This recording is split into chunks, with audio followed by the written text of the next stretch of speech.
Guys, we had a bottoming indicator flash on Solana over here on the legend. You can see on the SMC bot. When it turns bright green, it kind of indicates that you might be reaching a bottom here. And Solana is trying to push up. Now, there is a lot of resistance above us, around 170. If we flip out and look at the daily on the SMC bot, you can see here that we are coming up to the daily SMC resistance. So a very, very, very big resistance. If we can get above this, very, very bullish. Okay, so we really need to close above 170. And I would lean towards more upside here. Just as we last got the buy signal back here about 150, we ran all the way up to $206. And, I said you don't really need to worry until you get these yellow downtrends. So over here, when you can see on the legend, when you get these yellows, it often means that you are going to go into a downtrend. And you usually go through the colors. You can see blue, then you go into these grays, and then you go into these greens, which is a little bit cautious. And usually this is my sort of take profit range. And then the yellow, I'm usually out and then maybe potentially looking to flip into a short position. And we're still only on the blues, right? So you can see down here when we got the buy signal, we were on blues and then we went gray, green, yellow, right? So these color codes are really helping. This is kind of new. We added this into the SMC bot a few months ago, and they're really useful. They're really good. We also have our green buy pressure down here, which really started to scale. So lots of buy pressure coming into Ethereum. The RSI on the daily was completely oversold. So we've got some really nice confluence here. Again, the trend is your friend until the end. We are at resistance, guys, so I do want to see us close above this. If we can close above this, we're going to get a buy signal on the SMC bot. Now, I really like Solana for a play for multiple reasons, but it's still almost 50% down from the recent rally that we had. And, there's no real reason to be 50% down. When you're the chain that has the most users, right? Completely smashed Ethereum out of the water and, had a massive pullback. And, we bought the dip on Solana about $101 and it didn't really move. I say it didn't move that much. It went up 100%, okay, which is quite a rally. But I mean, even Nvidia went up $2 trillion.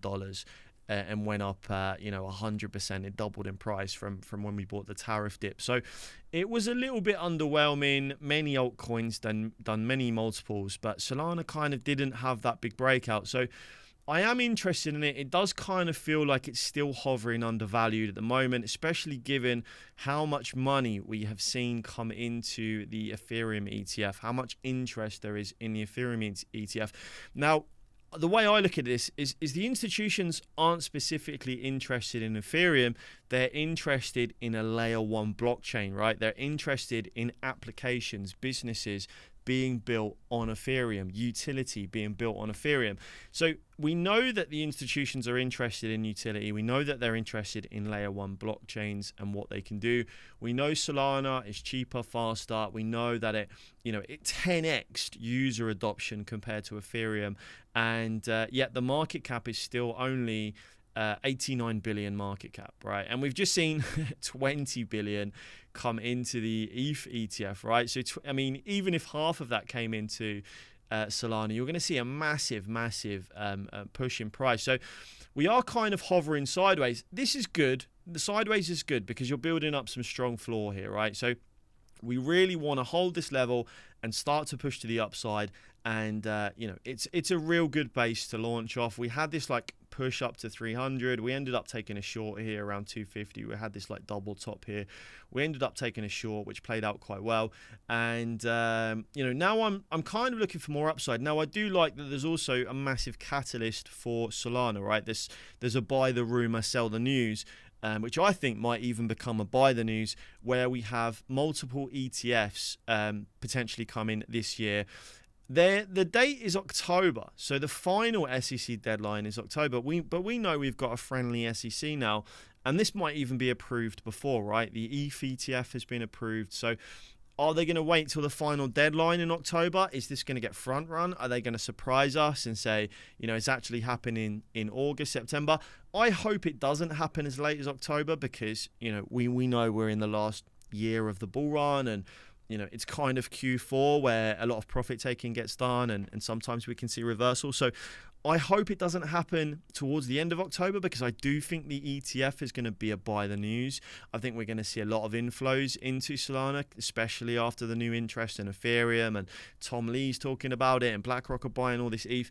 I think we are going to see a lot of institutions accumulating Solana. They're not stupid, right? They can look on chain. They can see where all the retail were this cycle. They can see that it's faster, that it's cheaper, that they're constantly working on upgrades. And they're going to say, you know, hey guys, maybe 4 years, 5 years down the line, maybe McDonald's are doing their monopoly tokens on Solana. Maybe, you know, all of these Web 2 companies that are retail focused are going to be doing things on Solana. Why? Because it's expensive and slow to do it on Ethereum. You could go and use a layer 2. It's a lot easier just to go where the market is, right? Go where the retail users are.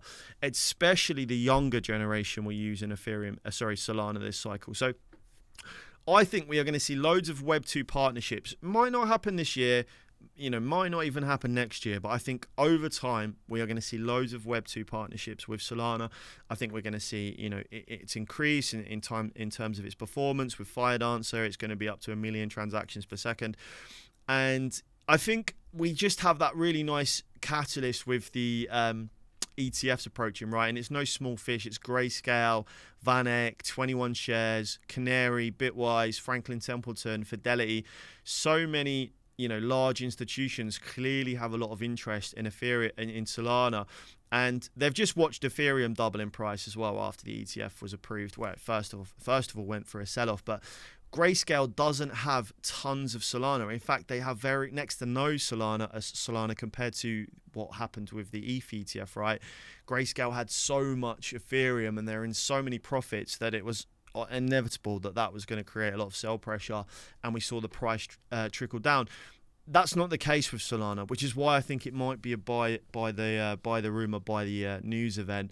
And what's going to happen is if we do see loads of inflows into the Solana ETF, there's going to be a lot of retail FOMO as well, and a lot of institutional FOMO, and they're not going to want to miss out and let these companies try and run away with Solana because the market cap is so much smaller than Ethereum, right? I think it's over a 4 or 5x away from Ethereum, even though its activity is higher, it's faster, it's cheaper. So I do think we are going to see a potential buy the rumor up to the ETF approvals. I do think we might see a curveball, and we might see the ETFs actually get approved before October, considering we have a friendly SEC now, and I'm sure Solana are trying to speed things up. So we've got that play there, and you know, we've also got the retail community, right? The retail community tend to flood into Solana quite heavily to buy meme coins, and you know, usually towards the end of the market you'll have a crazy meme coin rally or cycle. None of these things are guaranteed, bear in mind, guys, and the charts do look very similar to last cycle, okay? So I'm quite happy that Solana is holding up sideways here, because I was really worried that we were going to lose this level here, and it could have been very bad for Solana, but we've held up. People are clearly buying the dips. We're getting a lot of dip buying, and I'd like to see us close on a buy signal here so that we can try and push back to this 200 level at least over the next few weeks. So that's it for now, guys. Not financial advice, of course. Do your own research. Investing in crypto is highly risky. You can lose all your money investing in anything. I am not a financial advisor, so you should always do your own research. I will also add that the activity's dropped off, not just on Solana, but the activity dropped off quite a lot on Ethereum and also on Solana recently. And the last few times that this has happened, you see here where the Solana volume just dropped and then all of a sudden started to spike to the upside. Down here, we had a pullback, the volume dropped and we spiked back to the upside. We do have these cool down periods followed by pumps, so I'm quite interested to see if we do have a relief rally. Of course, we're going to have to be looking at the S&P. The macro's crazy. We had loads of new jobs data come out, jobs edits come out last week. And Thursday's going to be a big one. That jobs report is going to be massive, because jobs data is a leading indicator for a recession. So it's not just a squeaky play. We have to keep looking at the macro. We have to keep looking at the S&P to see what's really going on. But I do think Solana is undervalued. It's almost 50% down. And we have a massive catalyst coming with this ETF. And I think if you also think about the treasuries that we've been seeing start around Ethereum, I think we're going to have treasuries also starting around Solana. So I think we're going to see large institutions coming in to Solana. And there's no way that Ethereum can really escape and run without Solana running, right? It's kind of next in line in terms of layer 1 blockchains. And its user base speaks for itself. That's it for now, guys. Don't forget to like and subscribe on the video to stay up to date with all the latest. And until then, I'll catch you in the next one.